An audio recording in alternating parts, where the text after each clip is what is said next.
उद्धव भैया, आप तो इतने बड़े ज्ञानी हो, अब आप ही मुझे कोई शिक्षा दो ना, जिससे चित्त की चंचलता को शांति मिले और मैं इस मोह के बंधन से छूटूं भैया। मैं आपको शिक्षा दूं? हाँ भैया। क्या शिक्षा दूं? क्या मैं आपको यह बताऊं कि भैया ये आपकी ही अपनी कल्पना है, जिसे आप स्वयं ही अपने इर्द गिर्द लपेटने का नाटक कर रहे हो? इस समय मैं भावना की नदी में डूबता जा रहा हूं भैया। अब आप ही अपनी ज्ञान की नौका में बिठाकर मुझे इस मोह के सागर से बाहर निकालो। बस बस बस, ये भावना का नाटक बंद करो। ये उन्हीं भोली भाली ग्वालिनों को सुनाकर उन्हें ही चलते रहो। मुझ पर ये हथियार नहीं चलेंगे। ये सब मोह की माया है। अज्ञानियों को ये भटका सकती है, परंतु जो ज्ञानी होता है इन भावनाओं की नदी में नहीं बहता।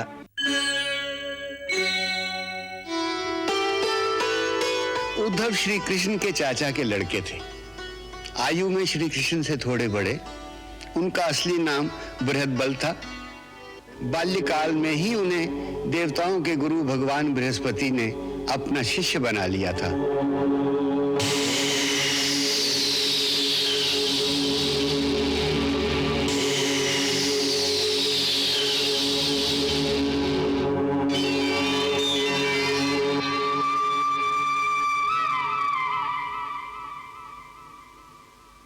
देवगुरु बृहस्पति से उन्हें ब्रह्म ज्ञान की प्राप्ति हुई, जिससे वो सदा भगवान के अलख, निरंजन, निर्गुण और निराकार रूप के चिंतन में मस्त रहते थे। इसलिए ये जानते हुए भी कि श्री कृष्ण पूर्ण ब्रह्म के अवतार हैं, उन्हें श्री कृष्ण के इस साकार शारीरिक रूप से कोई मोह नहीं था। और जैसा अक्सर ज्ञानियों में होता है, उनके अंतर में भी कहीं ज्ञान का अहंकार छिपा हुआ था। और भगवान तो अपने प्रिय भक्त का, जिसको वो प्यार करते हैं, अहंकार और अभिमान रहने नहीं देते।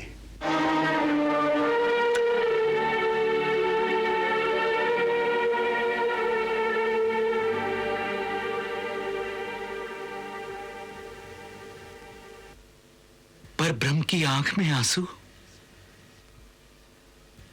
भगवान, ये क्या करने जा रहे थे?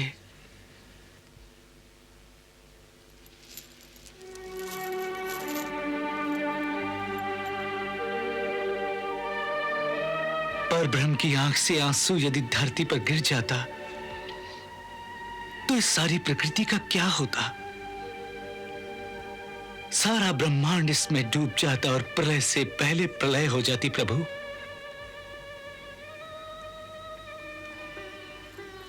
गंगा का वेग तो भगवान शिव ने रोक लिया था, परंतु आपके आंसू का वेग भगवान शिव भी ना रोक पाते। भगवान, आप ये अनर्थ क्यों करने जा रहे थे? उद्धव भैया, राधा हमसे रूठ गई है, बोलती नहीं है हमसे। राधा? कौन राधा? क्या राधा आपसे अलग है प्रभु?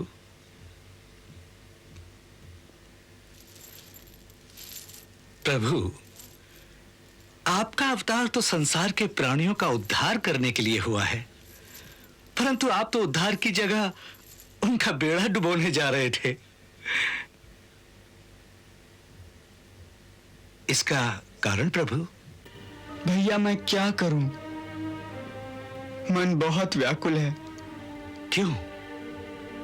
मोही ब्रज पिसरत नाही, मोही ब्रज पिसरत नाही उद्धव भैया। ब्रज की वो कुंज गलियां, गोपियों का स्नेह, यशोदा मैया की लाठी, नंद बाबा का दुलार, राधा का निश्चल प्रेम, वो सारी यादें मिलकर जैसे एक साथ मुझ पर आक्रमण करने लगती है। उद्धव भैया, आप तो इतने बड़े ज्ञानी हो, अब आप ही मुझे कोई शिक्षा दो ना, जिससे चित्त की चंचलता को शांति मिले और मैं इस मोह के बंधन से छूटूं भैया। मैं आपको शिक्षा दूं? हाँ भैया। क्या शिक्षा दूं? क्या मैं आपको यह बताऊं कि भैया ये आपकी ही अपनी कल्पना है, जिसे आप स्वयं ही अपने इर्द गिर्द लपेटने का नाटक कर रहे हो? ये सब आपको नाटक दिखता है उद्धव भैया? हाँ। ये नाटक नहीं है भैया, सचमुच मेरी जान पर बनी हुई है। अंदर से फूट फूट के रोने को जी चाहता है, बस इसीलिए आपसे सहायता मांग रहा हूं। इस समय मैं भावना की नदी में डूबता जा रहा हूं भैया। अब आप ही अपनी ज्ञान की नौका में बिठाकर मुझे इस मोह के सागर से बाहर निकालो। बस बस बस, ये भावना का नाटक बंद करो। ये उन्हीं भोली भाली ग्वालिनों को सुनाकर उन्हीं चलते रहो। मुझ पर ये हथियार नहीं चलेंगे। आप पर तो इन सारी बातों का कोई असर नहीं होता ना? बिल्कुल नहीं।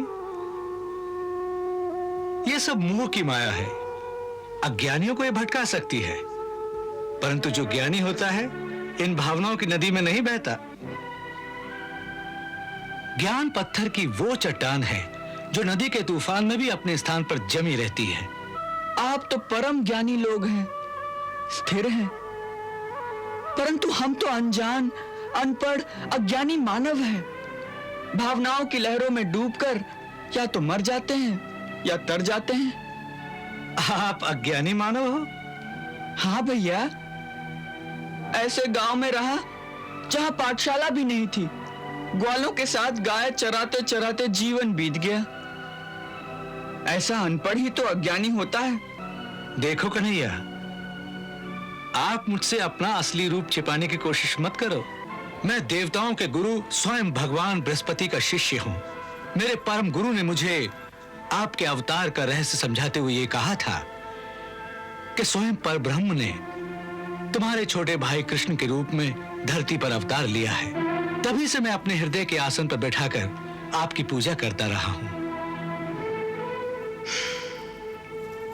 पूजा करते हो? हाँ। तो क्या दिखाई देता है? एक निराकार तेज, अनंत तेज। उसमें मैं दिखाई नहीं देता?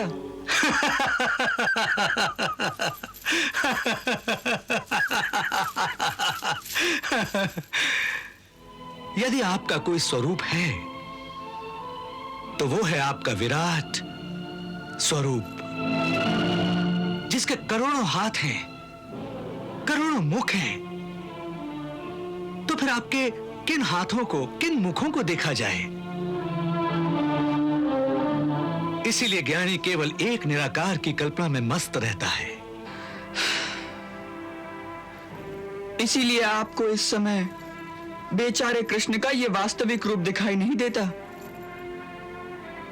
जो मोह और भावना की लहरों में डूबता जा रहा है। देखो ना, उनकी भावनाओं की लहरें किस प्रकार मेरे कक्ष में छलछला रही हैं। आपके तो दिव्य चक्षु हैं, आप तो स्वयं देख सकते हैं।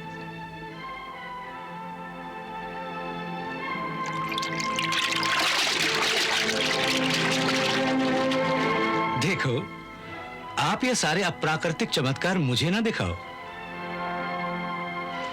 इनसे आप संसारियों को भरमा सकते हो।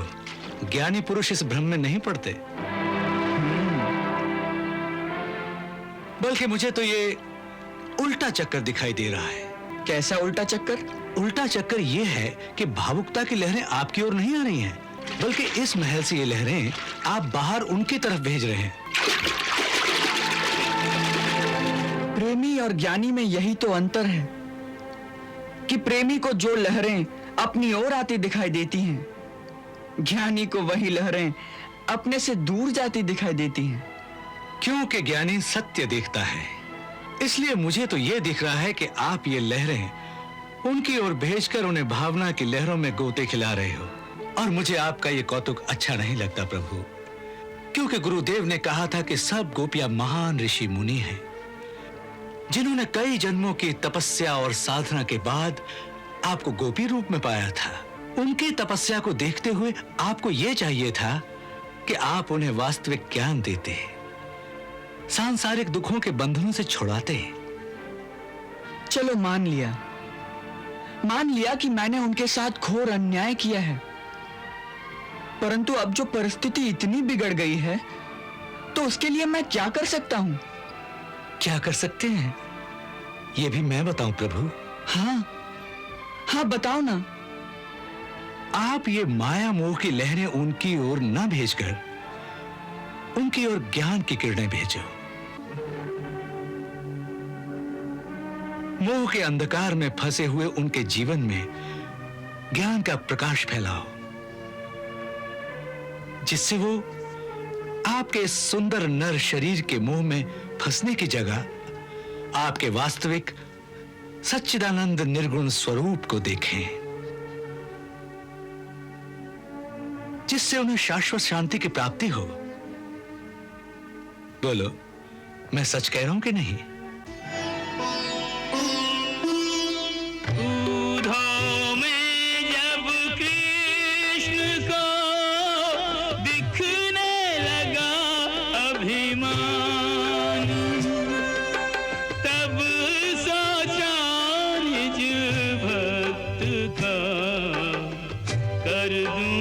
कुछ कल्याण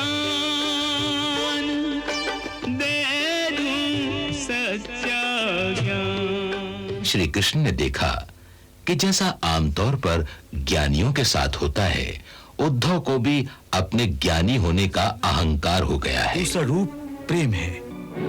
तब उन्होंने सोचा कि इसे प्रेमा भक्ति का असली रूप दिखा दें, जिससे इसका कल्याण हो जाए। सच तो आप कह रहे हैं उद्धव भैया, परंतु जब भी मैं उनकी ओर ज्ञान की किरणें भेजने का प्रयास करता हूं तो वो अपनी आंखें बंद कर लेती हैं। उन्हें तो प्रेम के अंधकार में ही ठोकरे खाने का मजा आता है, तो मैं क्या करूं? यह सब झूठ है। जो प्रेम करता है वो तो पागल ही होता है, और वो सब की सब मेरे प्रेम में पागल हैं। अब उन पागलों को कौन समझाए और कैसे समझाए? देखो कृष्ण, मानव पागल हो सकते हैं, किंतु उनकी आत्मा पागल नहीं हो सकती। आत्मा तो आपका ही प्रतिबिंब है।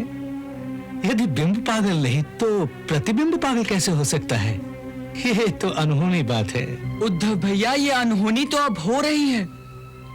इस बार सब कुछ उल्टा पुल्टा हो रहा है भैया। प्रतिबिंब पागल हो गया है और स्वयं पागल होकर अब उसने अपने बिंब को भी पागल कर दिया है। अब ऐसी परिस्थिति का क्या उपाय है भैया? बोलो। उपाय तो एक ही है, क्योंकि अंततः भक्ति का अंतिम परिणाम भी तो यही है कि भक्त को ब्रह्म ज्ञान की प्राप्ति हो और वो मुक्त हो जाए।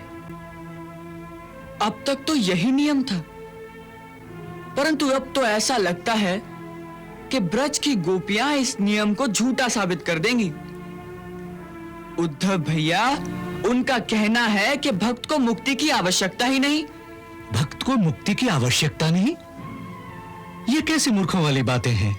हाँ, उनका मानना है कि भक्ति की पराकाष्ठा है प्रेम, और प्रेम को केवल प्रेम ही चाहिए, प्रेम से मुक्ति नहीं। और वही प्रेम उसको दुख देता है, उसके हृदय को तड़पाता है। हाँ, आप तो योगियों के ईश्वर हो, परम योगी हो, उन्हें त्याग की शिक्षा दो। आप सच कह रहे हैं उद्धव भैया, उन्हें यही सच्चा ज्ञान प्रदान करना चाहिए, परंतु मुझे तो उनसे डर लगता है। उनके प्रेम का प्रवाह इतना प्रबल है कि वो ज्ञान के किनारों को भी तोड़ देगा। इसलिए मैं तो उन्हें समझाने नहीं जाऊंगा। ज्ञान हिमालय पर्वत की तरह मजबूत और अटल सत्य है। भावना उसके चरणों में सिर पटक कर रह जाएगी, परंतु सत्य का एक कण भी उससे हिलाया नहीं जाएगा। ऐसा विश्वास है आपको? ये जो विश्वास शब्द है, इसमें भी संशय की कमजोरी छिपी रहती है, परंतु जो सत्य है उसमें संशय की कोई गुंजाइश नहीं, और ज्ञान ही सत्य है। फिर मेरी आपसे एक प्रार्थना है उद्धव भैया कि ये शुभ कार्य आप ही करें। मैं करूं? अब तो उनके उद्धार का एक ही तरीका है। क्या? यही कि यदि आप जैसा कोई परम ज्ञानी जाकर उन्हें मेरे वास्तविक रूप का ज्ञान प्रदान करें, उन्हें निराकार की साधना का गुरु मंत्र सिखा दे, तो उन बेचारी आत्माओं का कल्याण हो जाए। आज इस धरती पर सारी मानव जाति में आपसे बड़ा ज्ञानी और कोई नहीं है उद्धव भैया। इसीलिए यह शुभ कार्य आप ही को करना होगा।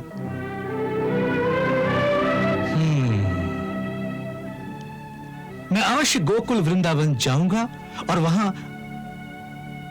आपके प्रेम और मोह की पीड़ा के कारण छाई हुई उदासी के अंधेरे वातावरण में ज्ञान का ऐसा दीपक जला दूंगा कि चारों ओर ब्रह्म ज्ञान का प्रकाश फैल जाएगा। ऐसा ही करना उद्धव भैया, ऐसा ही करना।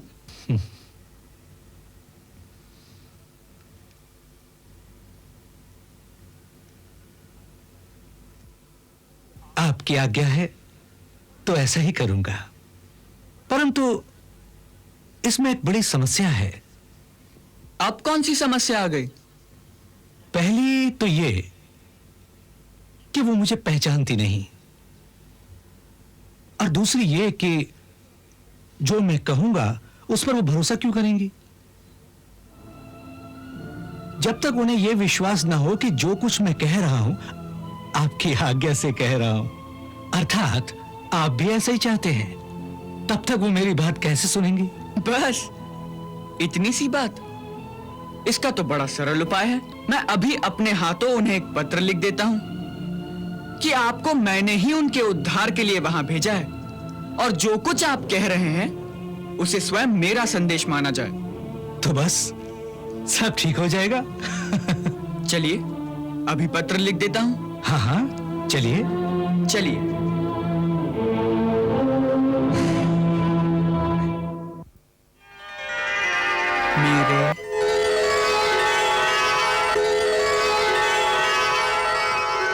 मेरे वृंदावन की प्यारी गोपियों,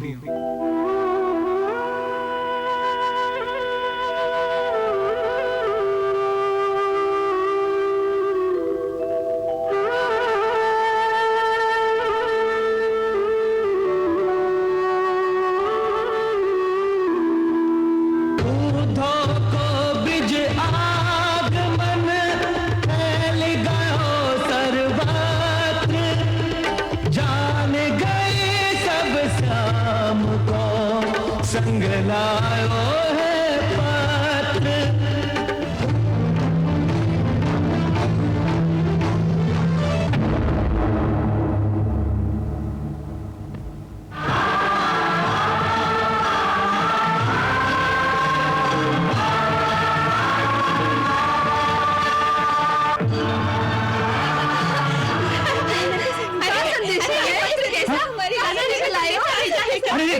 अरे देखिए क्या कर रही हैं? अरे इस चिट्ठी में क्या संदेश भेजा है मोए? हाँ मैं बताता हूँ। हाँ, अरे ये चिट्ठी फट जाएगी। एक मिनट तक। अरे क्या कर रही हैं आप? सुनिए सुनिए।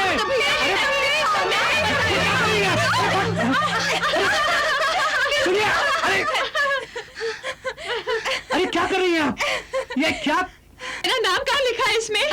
बताओ ना, मेरा नाम कहाँ लिखा है इसमें? मुझे पढ़ना कहाँ आता है? तू स्वयं ही पढ़ लेना। मुझे पढ़ना आता तो मैं पूछती क्या? बताओ ना, मेरा नाम कहाँ लिखा है इसमें? अरे ये चिट्ठी हमारे कृष्ण ने लिखी है। उसके हाथों ने इस चिट्ठी को स्पर्श किया है। समझ ले, ये चिट्ठी नहीं, हमारे कान्हा के हाथ है। बस इसी को हृदय से लगा ले।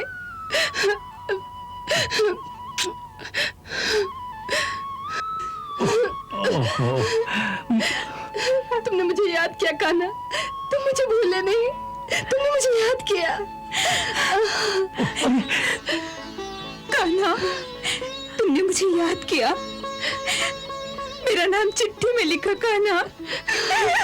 ये क्या कर रही हो? देखती नहीं फट जाएगी। हैं? तुम्हारे अश्रु से सारे अक्षर धुल जाएंगे। ये क्या कर रही हो तुम लोग? अरे छोड़! अरे देखती नहीं फट जाएगी। अरे फट जाएगी।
हाथों से ये अक्षर लिखे।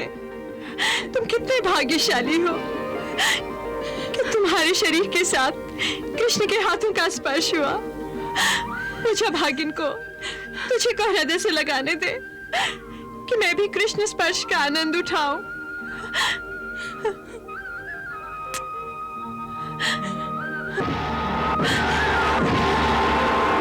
ये कैसी मूर्खता की बातें कर रही हो?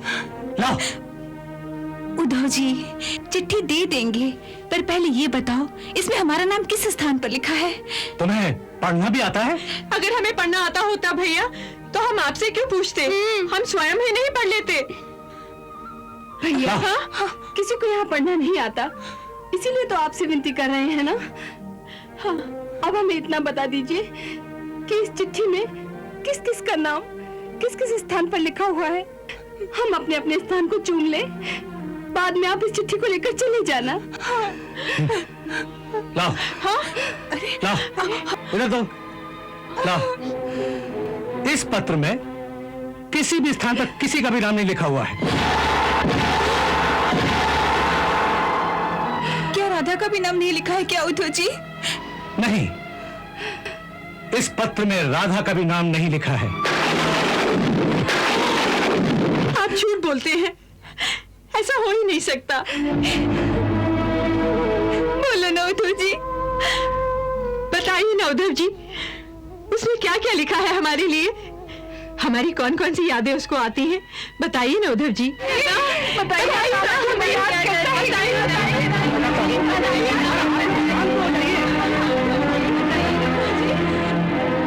उसे हमारी कुछ याद है भी कि नहीं? अगर उसे राधा का नाम याद नहीं तो क्या वो हमारा तुम्हारा नाम याद रखेगा? बोलो ना उद्धव जी, उसने अगर हमारे पास भेजा है तो क्या संदेशा देकर भेजा है? बोलो ना उद्धव जी। ये चिट्ठी उसने ये कहने के लिए भेजी होगी कि मुझे तुम लोगों की बहुत याद आती है, पर मैं राजकाज में बड़ा व्यस्त हूँ, इसलिए मैं जल्दी नहीं आ सकता, है ना उद्धव जी? क्या उसने ये लिखा है कि वो नहीं आ सकता या वो नहीं आएगा? हाँ, उन्होंने यही लिखा है कि मैं नहीं आ सकता, मैं अब कभी नहीं आऊंगा, मुझे भूल जाओ।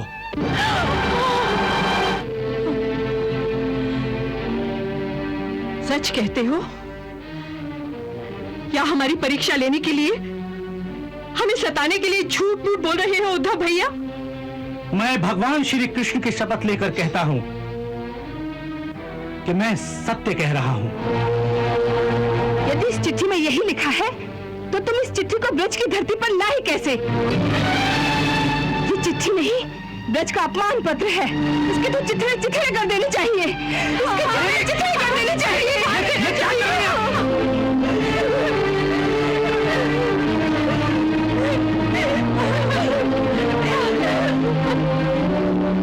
ये क्या कर रही हो तुम? इधर लाओ, ये क्या कर दिया तुमने? जानती हो तुम लोगों ने क्या किया? यह पत्र जो तुमने फाड़ डाला है, यह स्वयं पर ब्रह्म के हाथ का लिखा हुआ पत्र था। यह वो गूढ़ ज्ञान था जिसकी खोज में ऋषि मुनि अनेक जन्मों तक तपस्या करते रहते हैं और उस ज्ञान के चिथड़े चिथड़े कर दिए तुम लोगों ने। अरे इतना ही दुर्लभ ज्ञान था तो उन्हीं ऋषि मुनियों के पास ले जाते। हम जैसी गंवार ग्वालिनों के पास इसे लाने की क्या जरूरत थी? बोलो। तुम्हारे कल्याण के लिए। शारीरिक मोह की जिस भावना को तुम प्रेम प्रेम करती फिरती हो, उस प्रेम के दलदल से तुम्हें बाहर निकालने के लिए भगवान श्री कृष्ण ने तुम्हारे नाम ये पत्र लिखा था। उन्होंने तुम्हें यह लिखा था कि मेरे जिस सुंदर शरीर से तुम प्रेम करती हो वो नश्वर है, एक दिन उसका नाश हो जाएगा। इसलिए इस मोह के बंधन को तोड़ो और मेरे अविनाशी रूप का ध्यान करो जो निर्विकार है, निराकार है। यह तुम्हारा मन जो मेरे रूप के प्रेम में पागल हो गया है, उस मन को मेरे ईश्वर रूप की साधना में लगाओ। इससे तुम्हारा दुख दूर होगा और कल्याण भी होगा। हमारे कल्याण की बात कर रहे हो? हाँ। उद्धव जी, मुझे एक बात बताइए, तुम्हारा वो ईश्वर रहता कहाँ है? क्या उसके नैन भी हमारे कन्हैया के नैनों की तरह सुंदर और कटीले हैं? नहीं, नहीं, नहीं, नहीं। ना उसके हाथ हैं, ना उसके नयन हैं, ना वो किसी के गले लग सकता है। वो पर ब्रह्म परमेश्वर निराकार, अविनाशी और अचल है। ना वो पैरों से चलता है, ना वो कहीं आता है, ना कहीं जाता है, क्योंकि वो हर समय हर स्थान पर व्याप्त और विराजमान है। ना वो पैदा होता है, ना वो मरता है। वो भूत, भविष्य और वर्तमान की सीमाओं से परे है। अगर उसके हाथ नहीं तो वो हमें छुएगा कैसे? उसके नयन नहीं तो वो हमें देखेगा कैसे? और अगर हमें कोई देखने वाला ही नहीं हो तो हमारी इस रूप की सुंदरता का क्या प्रयोजन? हम सजे संवरे किसके लिए उद्धव भैया? ना भैया, हमें ऐसे व्यर्थ के भगवान से क्या लेना? ना भैया ना, ऐसा अत्याचार हम पर मत करो। और यदि किशन ने आपको ये संदेशा लेकर भेजा है तो ये उपदेश उसी के पास वापस ले जाइए। उससे जाकर कहिए कि वही उस ईश्वर को ध्याए, हमें अपने प्रेम मार्ग से पथभ्रष्ट ना करे। पहले ही हम लोग विरह में दुखी हैं, हमें ऐसे कटु उपदेश देकर और दुखी मत करो। तुम्हें दुख देने के लिए नहीं, तुम्हारे दुख दूर करने के लिए उन्होंने ये संदेशा भेजा है। देखो, प्रेम एक मोह का बंधन है। जो इस मोह के दलदल में फंसेगा वो अवश्य दुख पाएगा। और मैं कहता हूं, इस माया के अंधकार से निकलकर ज्ञान के प्रकाश में आओ, जहां न मिलने का सुख है न बिछड़ने का दुख है, केवल परमानंद ही परमानंद है। जीवन का वास्तविक लाभ है पर ब्रह्म परमात्मा की प्राप्ति। अरे जो प्रेमी को न प्राप्त कर सकी वो परमात्मा को प्राप्त करके क्या करेगी? परमात्मा को प्राप्त करोगे तो परम शांति को प्राप्त करोगे। ये जो तुम्हारी हाय हाय है ना, हाय मुझे प्रेमी नहीं मिला, हाय मुझे झूठे वचन देकर चला गया, हाय मुझसे विरह की पीड़ा नहीं सही जाती, सब शांत हो जाएगा। सब शांत हो जाएगा? हाँ, जैसे शव शांत होता है, जैसे शव शांत होता है। उद्धव जी, विरह की पीड़ा में जो आनंद है उस आनंद को आप जानते हैं? पीड़ा में आनंद? हाँ, पीड़ा का आनंद। पर वो तो तुम तब जानोगे ना जब प्रेम करोगे। क्या तुमने कभी किसी से प्रेम किया है? प्रेम आदि भावनाओं में फंसना मूर्खों का काम है। ज्ञानी इन बातों में नहीं फंसता। अरे, ज्ञानी कहते हो अपने को? प्रेम का तो ज्ञान नहीं, फिर ज्ञानी कैसे हो गए? भैया, प्रेम करो, प्रेम की पीड़ा को सहो, तब तुम्हें इस बात का ज्ञान हो जाएगा कि प्रेम की पीड़ा में इतना आनंद क्यों है। तब तुम संपूर्ण ज्ञानी बनोगे। अभी तुम्हारा ज्ञान अधूरा है।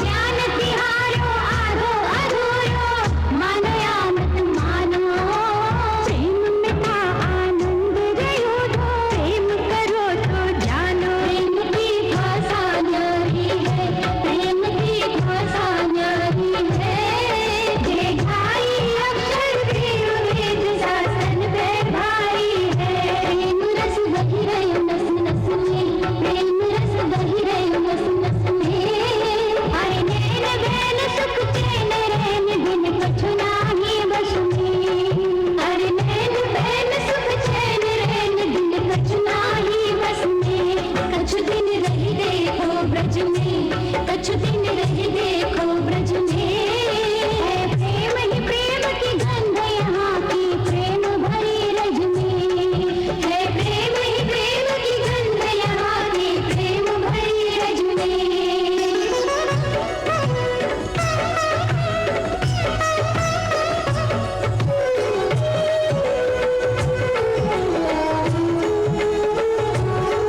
कोई मोहनी मूरत सोहनी सूरत जादिन जादू कर जाएगी, प्रेम की नागिन डस जाएगी, जय बस्तर होंगे तार तार लट घूंघर पारी बिखर जाएगी, तीर कलेजे भर जाएगी, जब प्रेम की मदिरा चाखोगी तो ज्ञान के भाग तर जाएगी, तब जन्म और गति सुधरेंगे, धो जब दशा बिगड़ जाएगी, डगमग चाल चलोगे लोग कहे दीवानो, डगमग चाल चलोगे लोग कहे दीवानो, प्रेम का आनंद रहो प्रेम करो तो जानो, सखा बोराए डोलोगे यूं ही पगलाए डोलोगे, तुम ज्ञान की भाषा छोड़ हमारी बोली बोलोगे,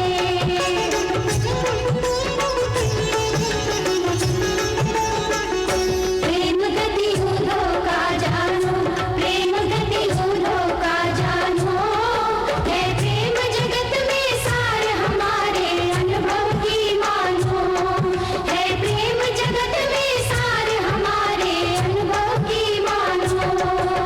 दृढ़ करने को प्रेम पर उद्धव का विश्वास, दृढ़ करने को प्रेम पर उद्धव का विश्वास, सखियां उनको ले चली राधा जी के पास,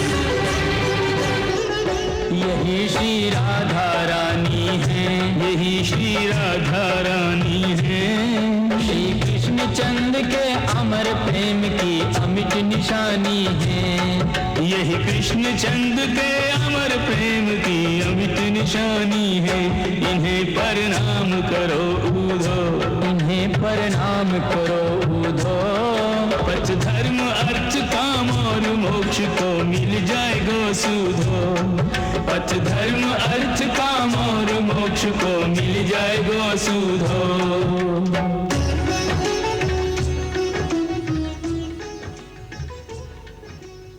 लो राधा, सुन लो, ये कृष्ण का नया संदेश लेकर आए हैं। कृष्ण का संदेशा है? उनके आने का संदेशा है क्या? कब आएंगे? अरे, आने का संदेशा नहीं है। उन्होंने तो कहा है कि मुझे भूल जाओ।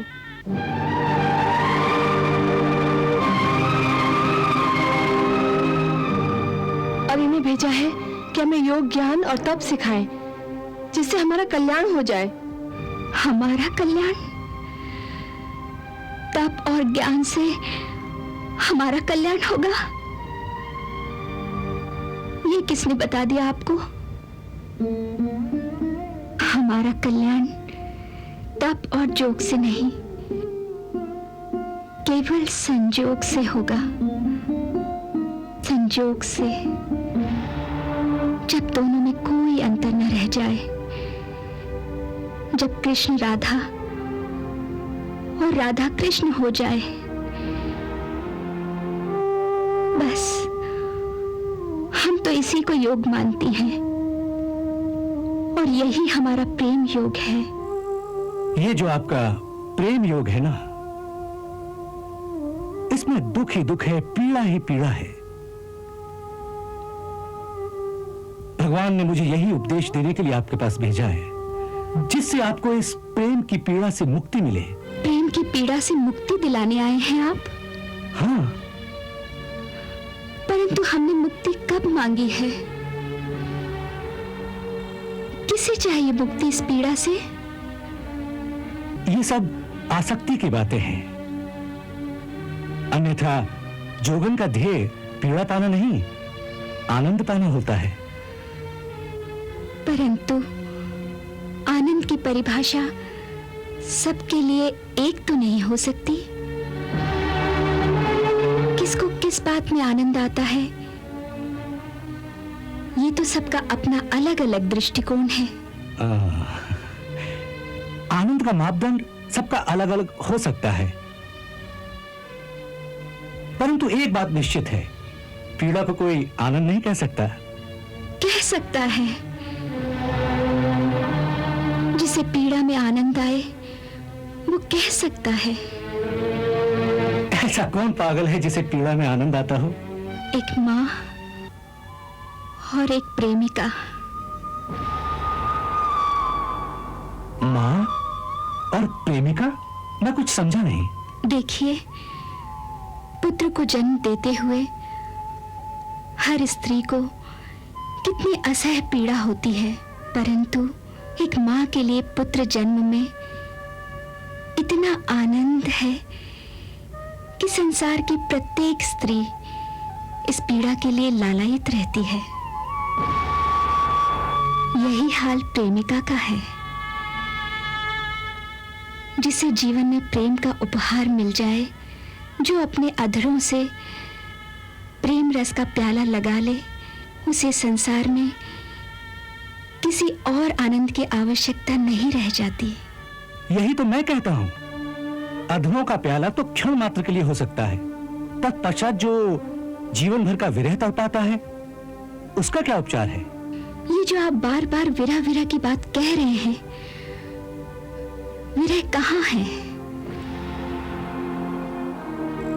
विरह तो शरीरों का हो सकता है, अन्यथा प्रेमियों की आत्माओं में विरह नहीं होता।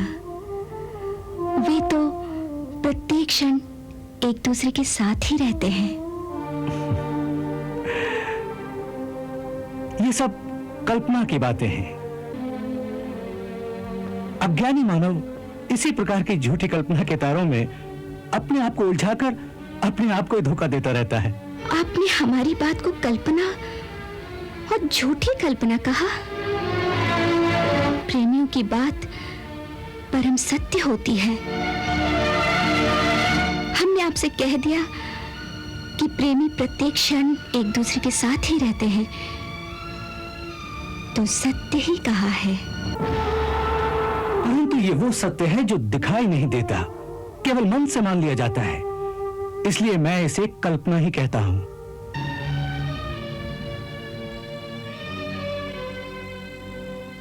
आप देखना चाहते हैं? तो ये देखिए, हमारा कृष्ण हमारे साथ है कि नहीं?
उद्धव भैया, मैंने आपसे कहा था ना कि मैं तो केवल प्रेम के वश में हूं।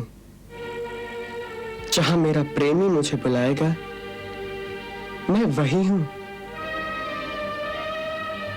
वास्तव में मैं तो सब जगह हूं, केवल दिखता नहीं।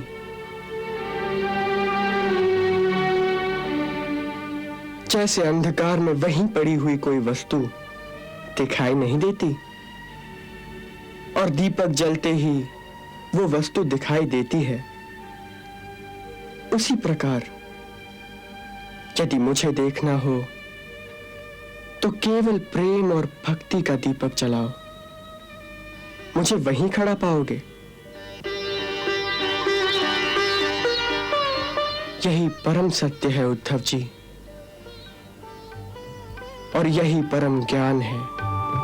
उद्धव जी को मिल गया साचा प्रेम प्रमाण, भरम गया संशय गयो, जागो साचो ज्ञान, जागो साचो ज्ञान।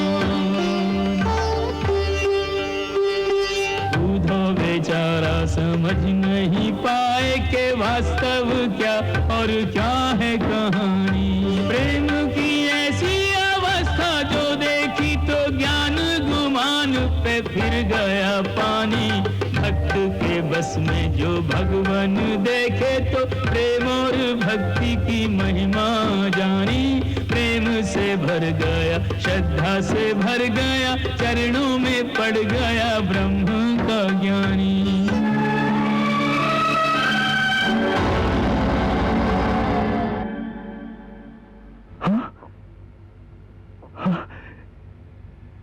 प्रभु,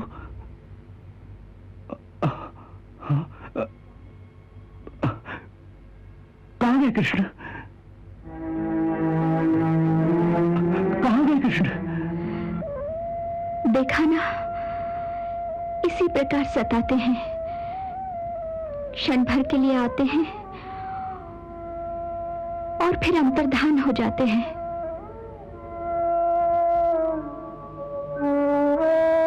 इतना तड़पाना, इतना तरसाना कोई अच्छी बात है उद्धव जी?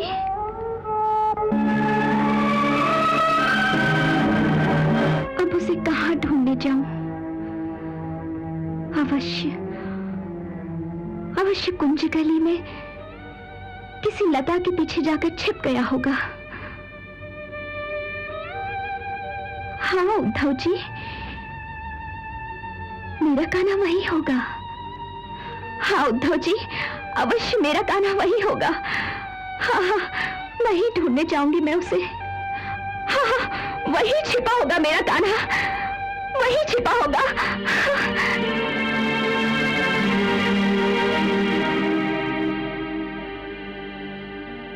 देख लिया ना प्रेमिका का हाल।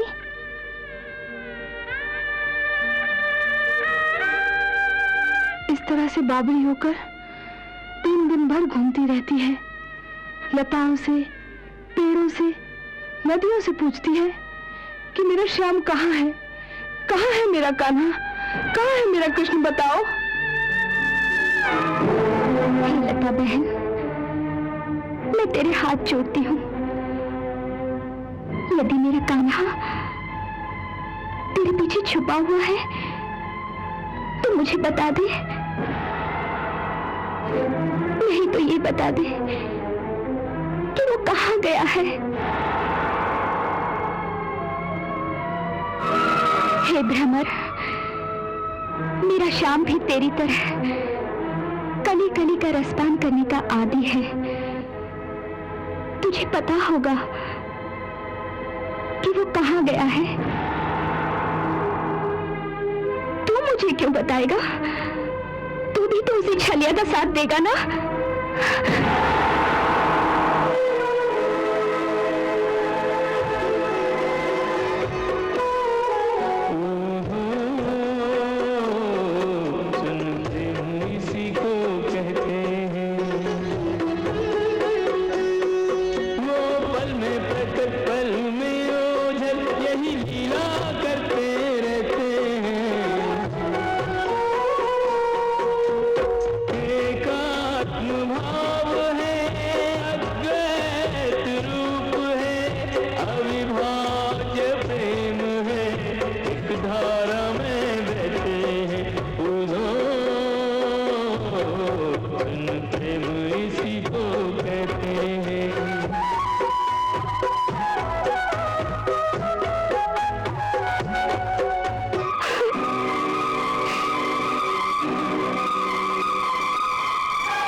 को आप पर इतना अत्याचार नहीं करना चाहिए था।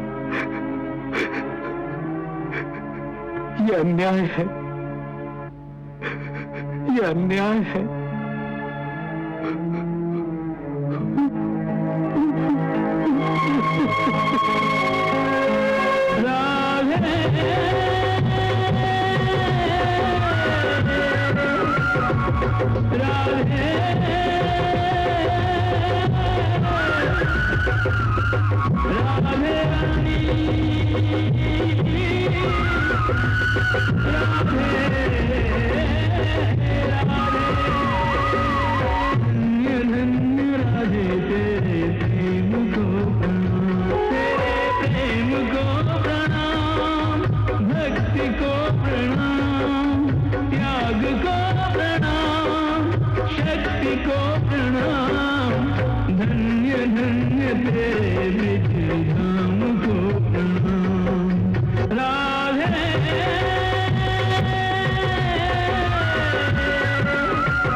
आप आ गए उद्धव भैया, आप आ गए। आप ब्रज से लौट आए भैया। हाँ, मैं लौट कर आ गया कन्हैया। मैं ब्रज से लौट कर चला है कन्हैया।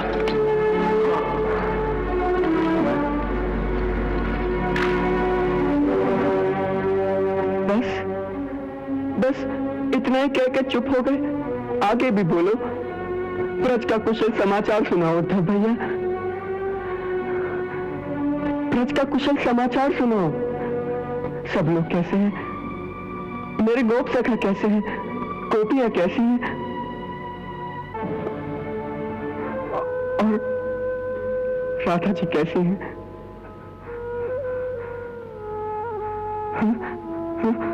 उनसे कुछ बातें हुई? क्या कहा उन्होंने? मेरे लिए कोई संदेश दिया है?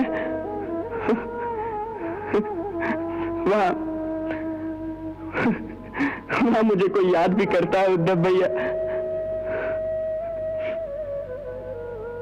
तुम चुप ना रहो उद्धव भैया, कुछ बोलो ना।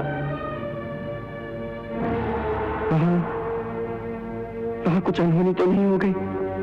हाँ उद्धव भैया, वहां सब कुशल तो है? बोलो भैया, उद्धव भैया, वहां सब कुशल तो है? किसके कुशल पूछ रहे हो? आप मुझे छोड़कर चले आएंगे, क्या वो कभी कुशल से रह सकती है? तुमने इतना घोर अन्याय उसके साथ क्यों किया? इतना घोर अन्याय तुम कैसे कर सकते हो? इतने निर्मम हो, इतने निष्ठुर हो कि मुझे बरस जाकर ही पता चला। अन्यथा मैं तुम्हारा यह रूप कभी पहचान ही नहीं पाता।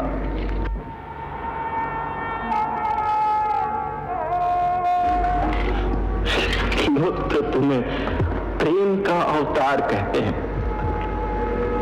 क्या ऐसा होता है प्रेम का अवतार?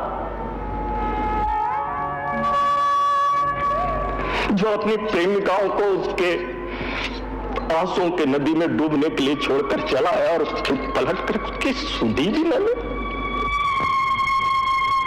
उनकी सोचिए जिसके हृदय में आपके विरह की पीड़ा दिन रात एक धान की भूसी की धीमी धीमी आग की तरह सुलगती रहती है, परंतु भस्म नहीं होती, निरंतर जल रही है, फिर भी जी रही है। आप जानते हैं क्यों जी रही है?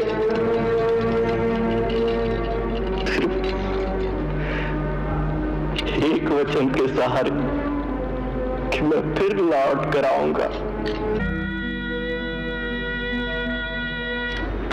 आपने पूछा कि उन्होंने कोई संदेशा दिया है।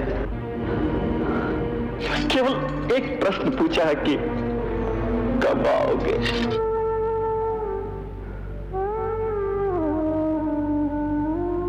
एक ही प्रश्न पूछा है सबने,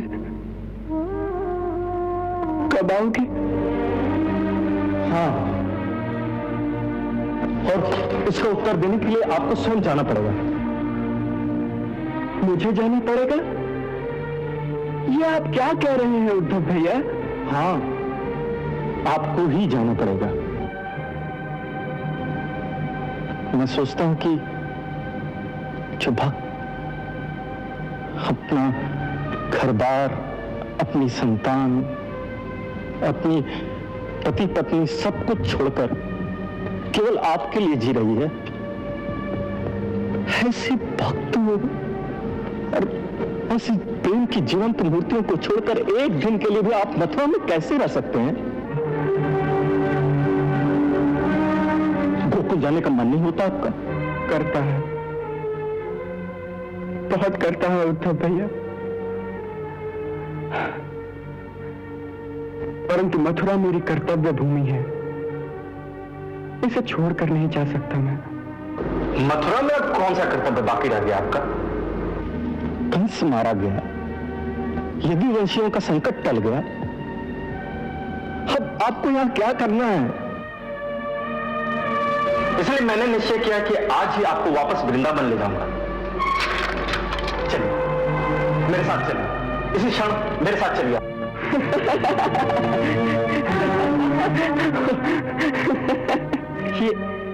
ये काया पलट कैसे हो गई उद्धव भैया? यहां से जाने वाला उद्धव और वृंदावन से लौट कर आने वाला उद्धव, इन दोनों में इतना अंतर कैसे आ गया? एक परम ज्ञानी आज भावना और प्रेम की बोली बोल रहा है, ये कैसे हो गया? कहीं ब्रज की किसी गोपिका ने आप पे जादू तो नहीं कर दिया? नहीं भगवान, ये किसी गोपी का नहीं, ये ब्रज की मिट्टी का जादू है। ये मेरे शरीर पर लगी हुई ब्रज की मिट्टी देख रहे हैं?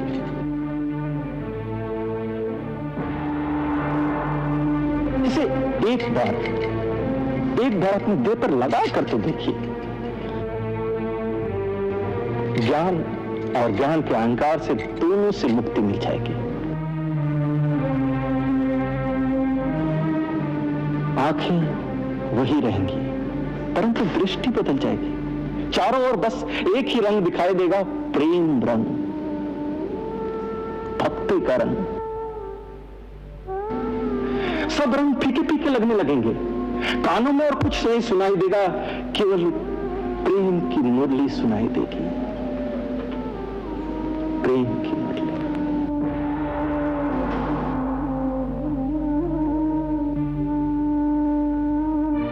बस हो गया काम उद्धव भैया। जिस काम के लिए आपको ब्रिज भेजा था, वो काम पूरा हो गया।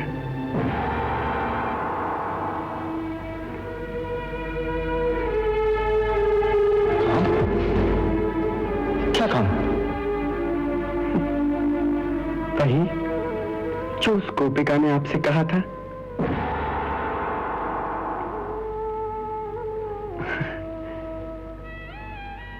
अर्थात ज्ञान की भांग का नशा जो आप पर वारी था,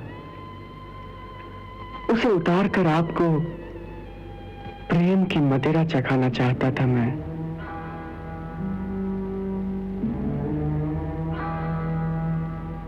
ज्ञान में एक अहंकार रहता है, परंतु प्रेम की मदिरा में एक ऐसी मस्ती है जिसमें प्रेमी अपने को भूल जाता है, केवल अपने प्रेमी को याद रखता है वो जो अपने को ही भूल जाएगा उसका हम कहां रहेगा? उद्धव भैया, ज्ञान में तर्क, दर्शन और विज्ञान के कई रास्ते होते हैं, जिनमें कभी कभी प्राणी ऐसा भटकता है कि दिग्भ्रांत हो जाता है। परंतु प्रेम के मार्ग में एक ही सीधी डगर है, जिस पर चलता हुआ प्राणी कभी इधर उधर नहीं भटक सकता। इसलिए जो मुझे आपकी तरह बहुत प्यारा होता है, उसे मैं बाकी सब रास्तों से निकालकर प्रेम के सीधे मार्ग पर लाकर खड़ा कर देता हूं। उस मार्ग पर वो जैसे भी चलेगा, भटकेगा नहीं और अंत में सीधा मुझ तक पहुंच जाएगा। इस कृपा के लिए मैं किस प्रकार आपका आभार प्रकट करूं? इसके लिए मेरे पास कोई शब्द नहीं है।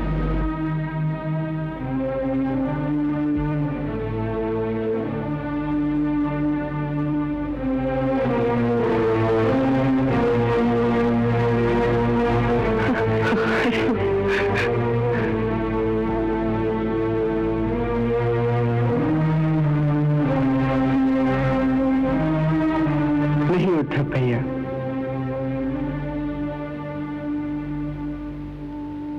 यदि इसका आभार मानना है तो राधा जी का आभार मानो। ये उन्हीं का उपकार है।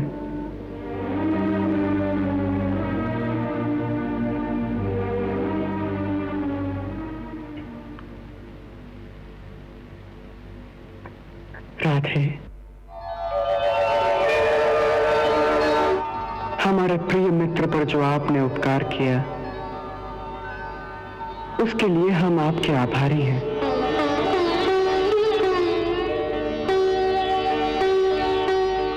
हमने ये आभार स्वीकार कर लिया है,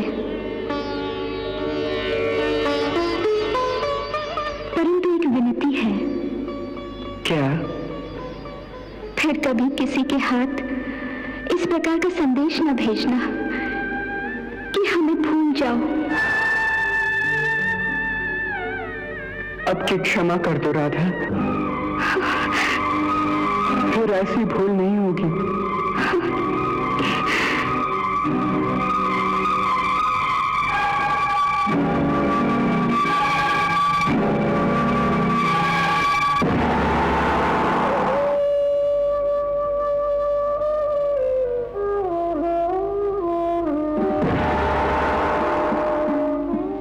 ये क्या कर रहे हैं नाथ?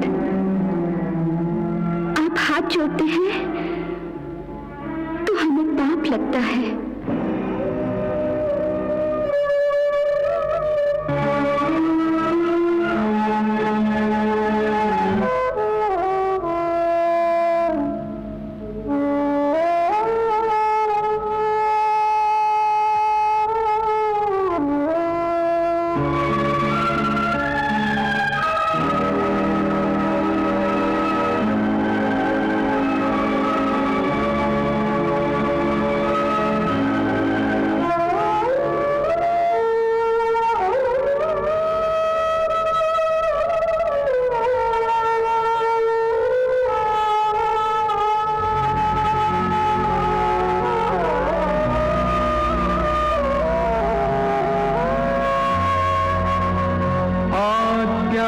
शक्ति स्वरूपाया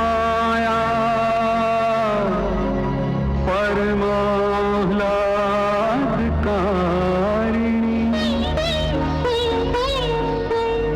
समाश्लिष्टम् उभो रूपम् राधा कृष्णम्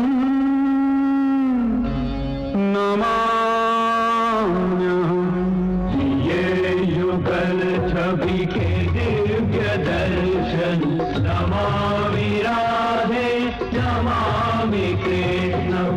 सफल हुए नैन प्राण सफल हुए नैन प्राण जीवन नमामि राधे नमामि कृष्ण। राधे कृष्ण राधे कृष्ण राधे राधे कृष्ण कृष्ण राधे कृष्ण राधे कृष्ण राधे राधे कृष्ण कृष्ण राधे कृष्ण राधे कृष्ण राधे राधे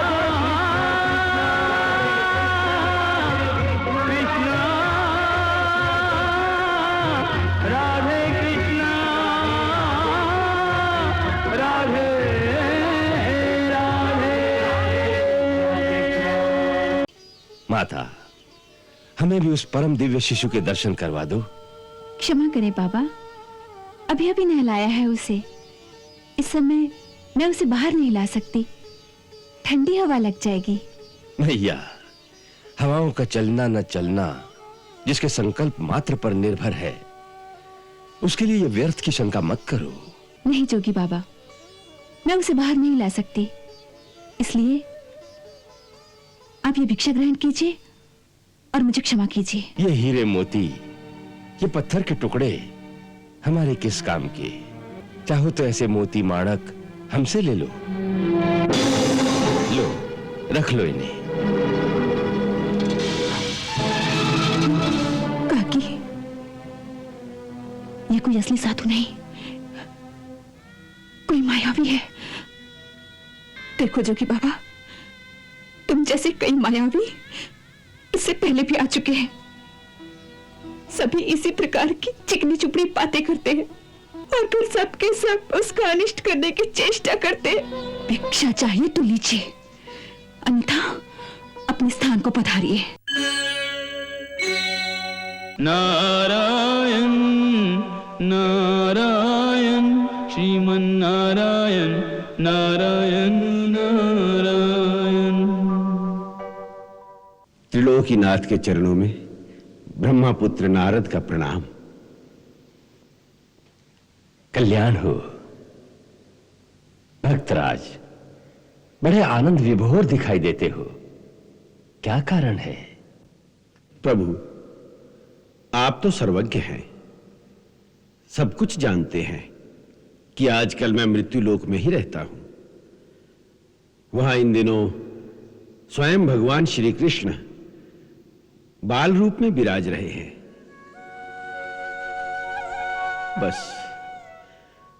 बस उनकी इस बाल लीला का आनंद ऐसा है कि उसकी स्मृति से ही रोमांच हो आता है। आहा, वाह वाह। नारद, तुम्हारे मुख से उनकी इस अद्भुत लीला का विवरण सुनकर हमारे अंतर में भी ये लालसा जाग उठी है कि हम धरती पर जाकर अपने स्वामी के उस मधुर बाल रूप का स्वयं भी दर्शन करें। प्रभु, ये कैसी लीला है? भगवान श्री कृष्ण जब कभी भी आपकी चर्चा करते हैं तो आपको अपना स्वामी कहते हैं। रामावतार में तो उन्होंने अपने हाथ से रामेश्वर में आपकी स्थापना करके आपकी पूजा भी की। और यहां आप उन्हें अपना स्वामी कहते हैं। प्रभु, आप दोनों तो एक ही हैं, फिर भी द्वैत रूप धारण करके कभी एक दूसरे के भक्त भी बन जाते हो तो कभी स्वामी भी। प्रभु, इस संबंध की व्याख्या करने की शक्ति शेष, ब्रह्मा, सरस्वती किसी में भी नहीं है। हर बात की व्याख्या संभव नहीं होती नारद। प्रत्येक कल्प में जब जब वो ये अवतार धारण करते हैं तो हम उनके इस बाल रूप का दर्शन करने अवश्य जाते हैं, क्योंकि इस रूप में उनके दर्शन और कभी नहीं हो सकते।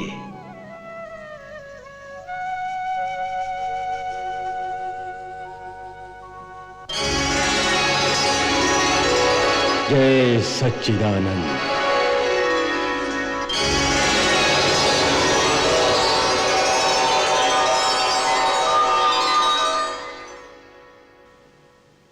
देवी योगमाया, सावधान, त्रिभुवनपति भगवान शंकर गोकुल पधार रहे हैं। जो आज्ञा स्वामी।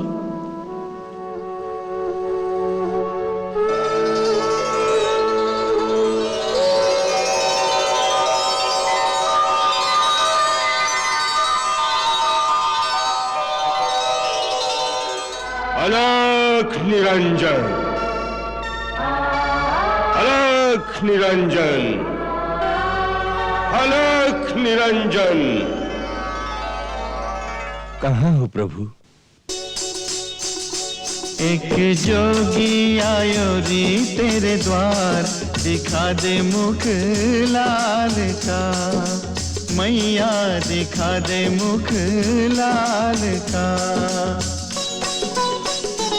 तेरे पलने में पालनहार, तेरे पलने में पालनहार, दिखा दे मुख लाल का, ओ मैया दिखा दे मुख लाल का। लल्ला को टीका लगाएंगे और इसे हाथ में बांधेंगे। अलख निरंजन, अलख निरंजन। लगता है घर में कोई नहीं है। अलख निरंजन। बाबा, किसे बुला रहे हो? गृह स्वामिनी को माई। भिक्षा चाहिए? हाँ माता।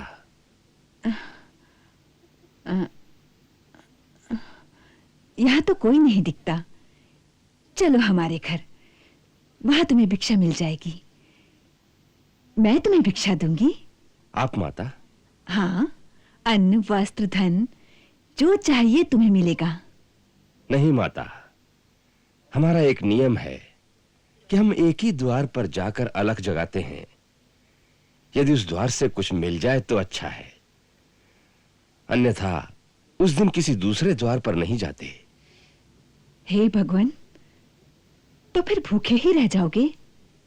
हाँ मैया, जैसी प्रभु की इच्छा।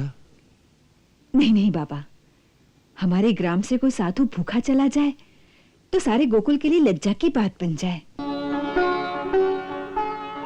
बाबा, तुम यहीं ठहरो, मैं अंदर जाकर देखती हूँ कि यशोदा रानी कहाँ है।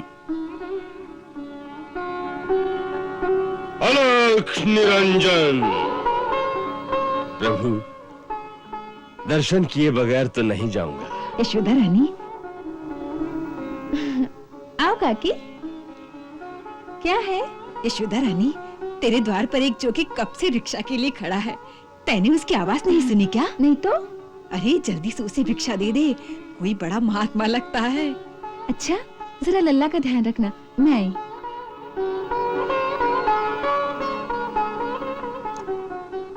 ऐसा जोगी मैंने कभी नहीं देखा। उसके मुख पर आंख ही नहीं टिकती। क्यों? अरे इतना तेज है उसके ललाट पर कि जैसे सूर्य का तेज होता है। और देखो कितना कड़ा नियम है उसका। जिस द्वार पर भिक्षा के लिए खड़ा हो जाता है, बस वहीं से भिक्षा लेता है, और भिक्षा ना मिलने पर भूखा ही लौट जाता है।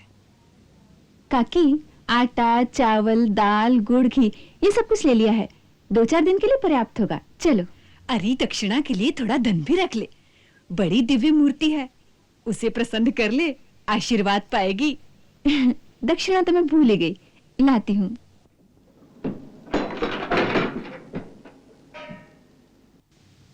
बड़ी दिव्य आत्मा है ना, तो लो, ये बहुमूल्य मोती की माला ही दे देती हूँ। प्रभु, दर्शन देने में इतना संकोच। धन्य भाग जो आप स्वयं अपने सेवक के घर पधारे। सेवक का प्रणाम स्वीकार करें।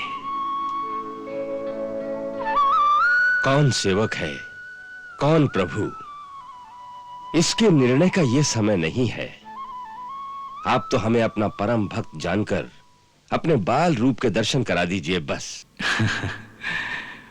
बाल रूप तो इस समय माता यशोदा के पास गिरवी रखा है।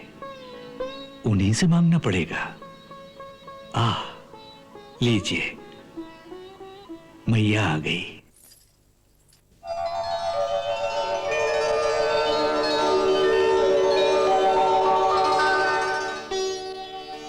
विलंब के लिए क्षमा करें भगवान, मैं अपने बालक के श्रृंगार में व्यस्त थी। धन्य हो तुम, जिसे ऐसे दिव्य बालक की सेवा का सौभाग्य प्राप्त है। माता, हमें भी उस परम दिव्य शिशु के दर्शन करवा दो। क्षमा करें बाबा, अभी अभी नहलाया है उसे। इस समय मैं उसे बाहर नहीं ला सकती, ठंडी हवा लग जाएगी। मैया, हवाओं का चलना न चलना जिसके संकल्प मात्र पर निर्भर है, उसके लिए यह व्यर्थ की शंका मत करो। उसे एक बार हमारे पास ले आओ। उसके दर्शनों की लालसा में ही हम तेरे द्वार तक आए हैं। नहीं जोगी बाबा, मैं उसे बाहर नहीं ला सकती, इसलिए आप ये भिक्षा ग्रहण कीजिए और मुझे क्षमा कीजिए। मैया, ये हीरे मोती, ये पत्थर के टुकड़े हमारे किस काम के? हमें इनका लोभ नहीं। चाहो तो ऐसे मोती माणक हमसे ले लो। लो, रख लो इन्हें।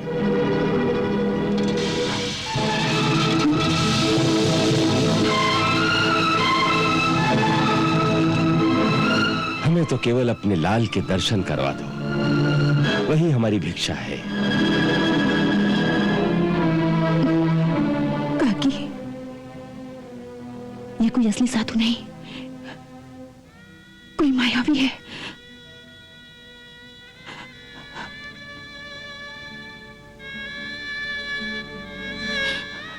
देखो जोगी बाबा, तुम जैसे कई मायावी इससे पहले भी आ चुके हैं। सभी इसी प्रकार की चिकनी चुपड़ी बातें करते हैं। तेरा लाल तो बड़ा दिव्य बालक है, उसके दर्शन करा दे, हमारी गोद में दे दे, और फिर सबके सब उसका अनिष्ट करने की चेष्टा करते हैं। मेरे लाल ने आप लोगों का क्या बिगाड़ा है जो आप लोग उसके शत्रु बन गए हैं? भिक्षा चाहिए तो लीजिए, अन्यथा अपने स्थान को पधारिए। मैं बालक को बाहर नहीं लाऊंगी। मैया, ऐसी कठोर मत बनो। हम बहुत दूर कैलाश पर्वत से आए हैं।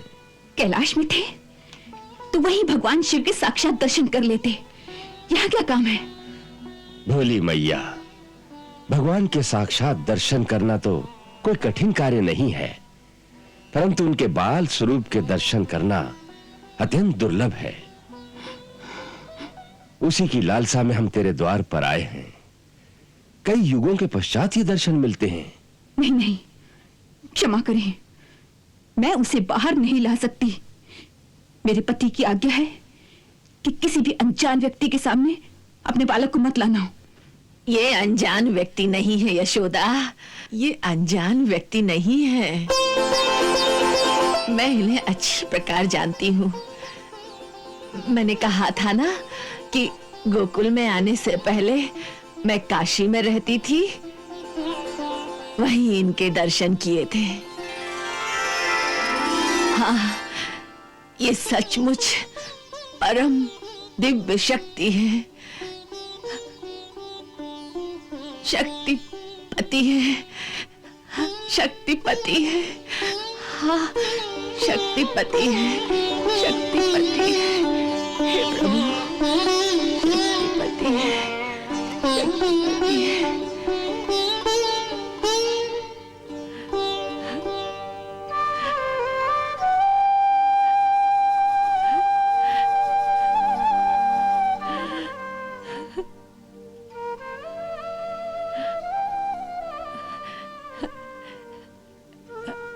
यशोदा, यशोदा, इन्हें लल्ला के दर्शन करा दे यशोदा। यशोदा रानी, इन्हें लल्ला के दर्शन करा दे। इनका आशीर्वाद पाकर तेरा लल्ला भी बड़ा प्रसन्न हो जाएगा।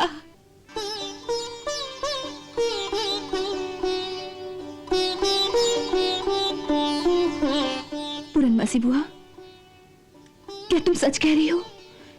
तुम इन्हें जानती हो? हाँ यशोदा, भली भांति जानती हूँ।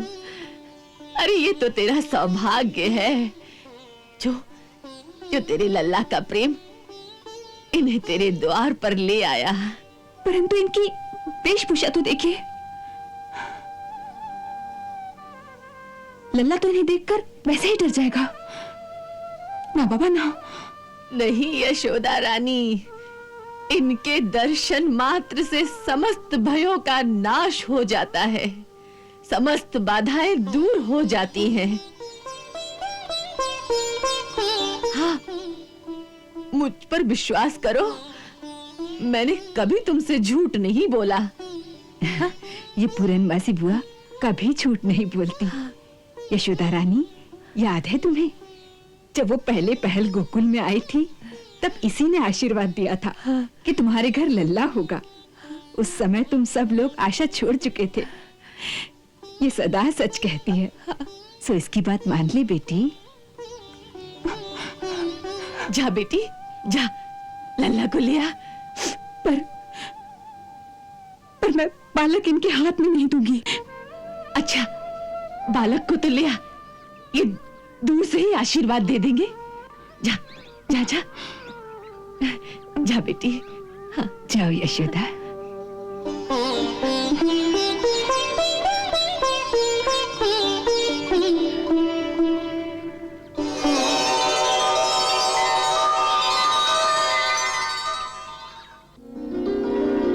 चल लल्ला, कोई तेरे दर्शन के लिए आया है रे। चल।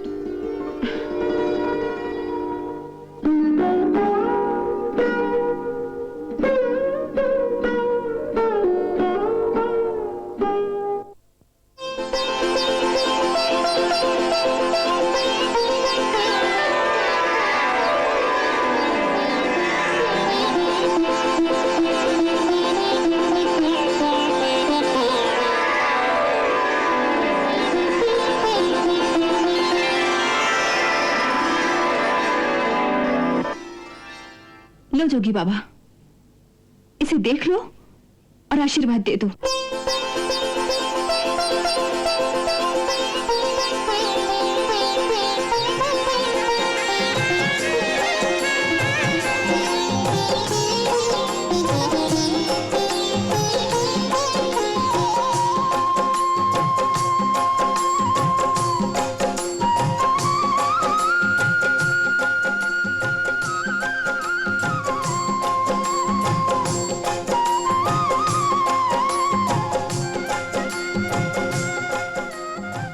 मैया, आज्ञा हो तो एक बार इनके चरणों पर अपना मस्तक रख दूं? नहीं नहीं, मैं इसे छूने नहीं दूंगी। पहले अपनी चरण रस तो दीजिए।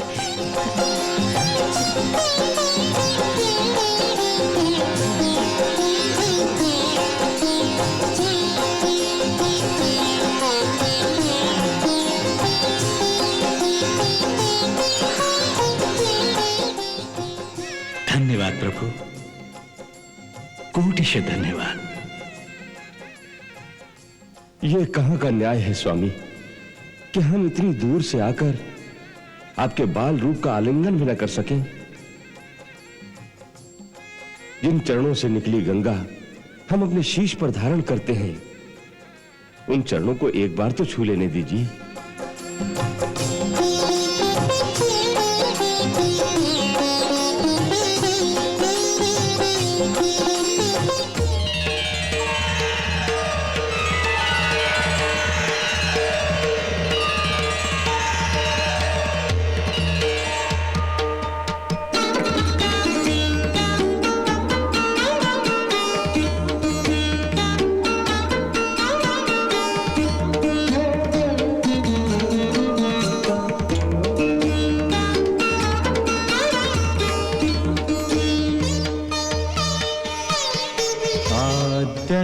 आद्यस्तमोंकार आकार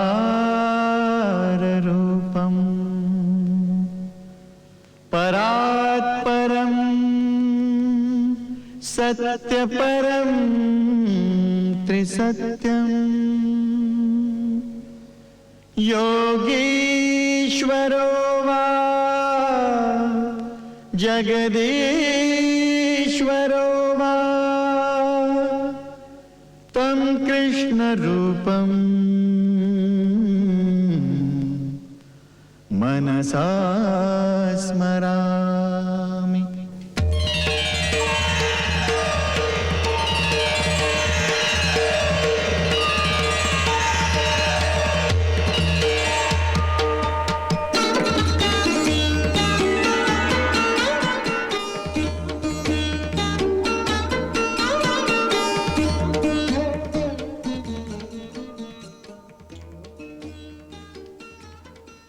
जुग जुग जिए तेरा लाल मैया, जुग जुग जिए। मेरे नैना भये हैं निहाल, निरख मुख लाल का। प्यासे नैना भये हैं निहाल, निरख मुख लाल का। हरी मैया निरख मुख लाल का। जोगी बाबा, अपनी भिक्षा तो लेते जाइए। रख ले हीरे मोती तेरे, ये पत्थर किस काम के मेरे। जोगी हो गया माला माल, निरख मुख लाल का। मैं तो हो गया माला माल, निरख मुख लाल का। ओ मैया निरख मुख लाल का।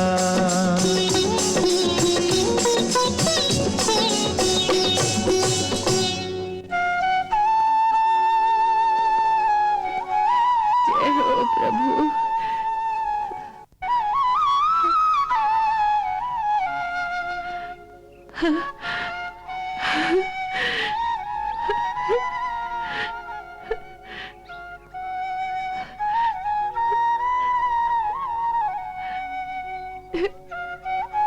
जय हो प्रभु, तुम्हारी लीला अपार है प्रभु। जय हो।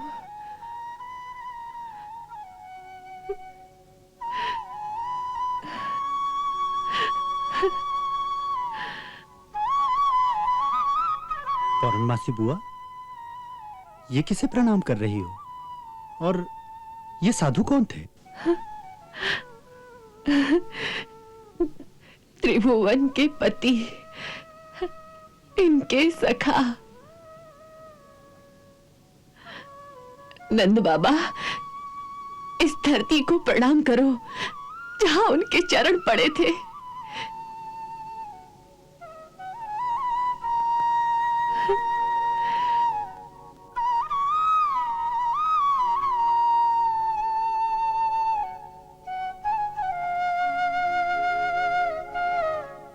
ये तो सचमुच कोई देवता थे। तू कौन है रे? तुझे मिलने कभी राक्षस आते हैं, कभी देवता। बोलना, तू कौन है?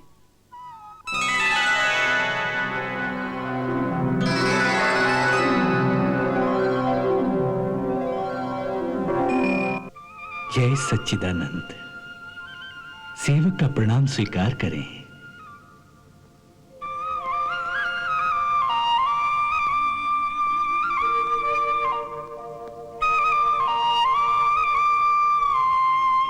ऐसी विनम्रता, आज क्या बात है नाथ?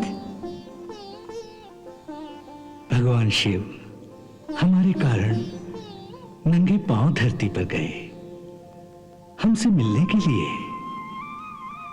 ये ऐसा ऋण है राधे, जिसे हम कभी नहीं चुका सकते, क्योंकि धरती पर उनका बाल रूप में कभी जन्म नहीं होता। सो शास्त्र कहता है, जब ऋण चुकाया ना जा सके तो ऋणी को चाहिए कि वो हाथ जोड़कर प्रणाम कर दे। उसका ऋण चुक जाता है। और ये प्रणाम का नया ऋण जो आपने हम पर चढ़ा दिया है, इसे हम कब उतारेंगे? ये हिसाब रखना तो आप ही का काम है प्रभु। हम तो आपके प्रेमी भक्त हैं और आप जानते हैं कि प्रेमी और भक्त दोनों को हिसाब रखना नहीं आता।